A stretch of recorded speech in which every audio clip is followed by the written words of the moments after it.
This hearing will now come to order. This is a hearing on Arlington National Cemetery and the problems that we have at Arlington National Cemetery. Arlington National Cemetery is the nation's most sacred burial ground for veterans and their families, a national shrine, and an emblem of the courage and sacrifice of so many throughout our nation's history. Over the last year, I have learned of shocking stories about Arlington.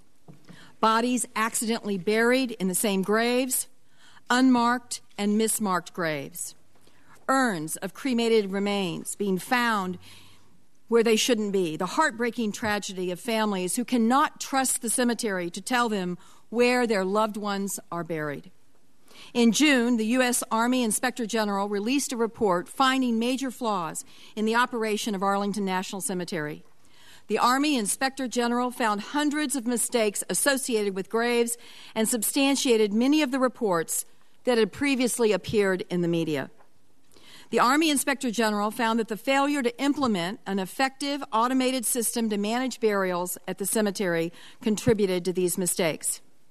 The Army Inspector General also found that the contracts awarded to acquire components of the proposed system for the cemetery failed to comply with applicable federal, defense, and Army regulations.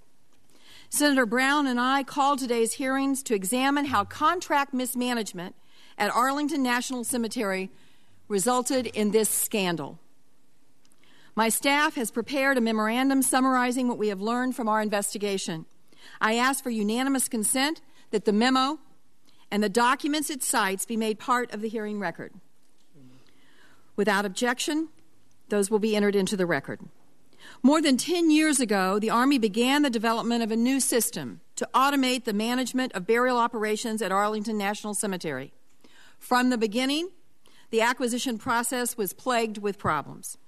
One problem was that the cemetery and Army officials decided to create a new system instead of using or modifying the system that was already being used by the Department of Veterans Affairs. This system, called BOSS, was developed by government employees and cost about $2.4 million in total, including the costs of automating more than 2.2 million burial records. And it works.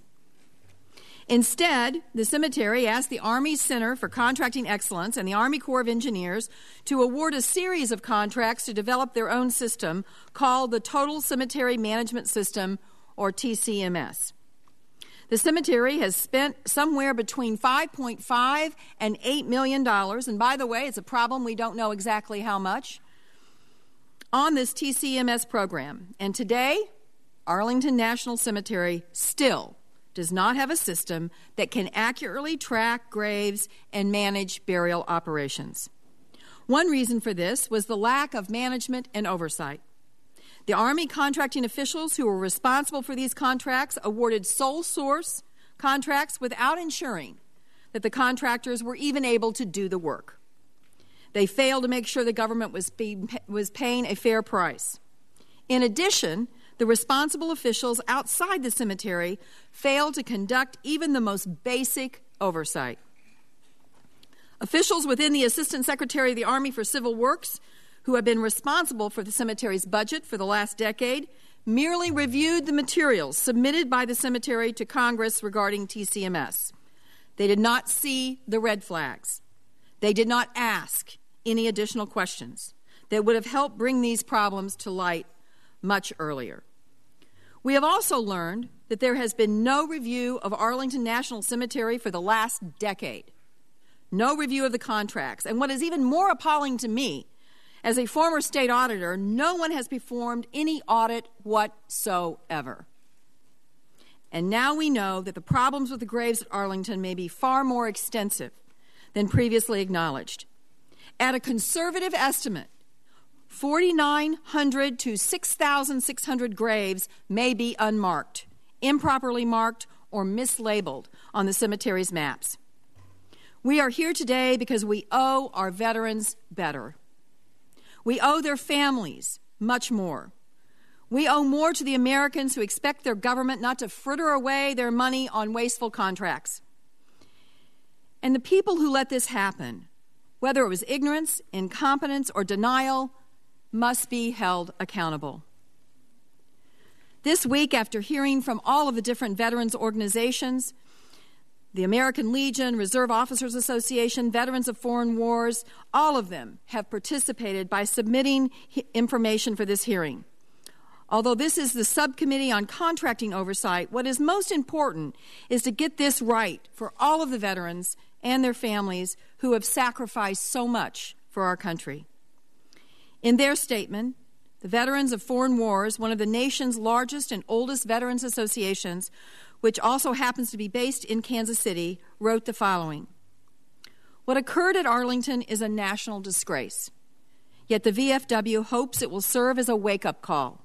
The failure at Arlington National Cemetery was allowed to occur by a hands-off attitude by those more senior in the chain of command, who may have regarded their oversight responsibility more as an additional duty than a primary mission. I hope today's hearing is a very loud, very clear wake-up call to everyone involved.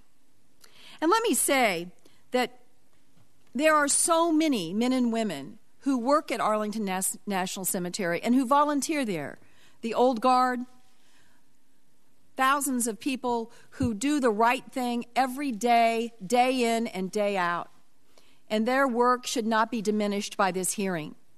We should lift them up and thank them for every effort they make to make sure that every burial is dignified and patriotic in a way that our nation expects. I think at the end of today's hearing, we will know much more about what happened and why. What we won't know at the end of this hearing is how quickly we can fix it and how we can repair the hole in the heart of so many families across this nation that are now going to wonder, is this really the gravesite of my loved one? Is this really where they're buried?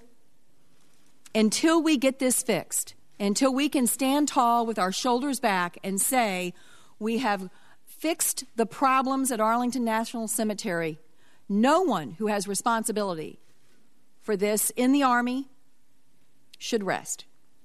And we're going to make sure at this committee that we stay on this until we're confident that all of the problems have been fixed.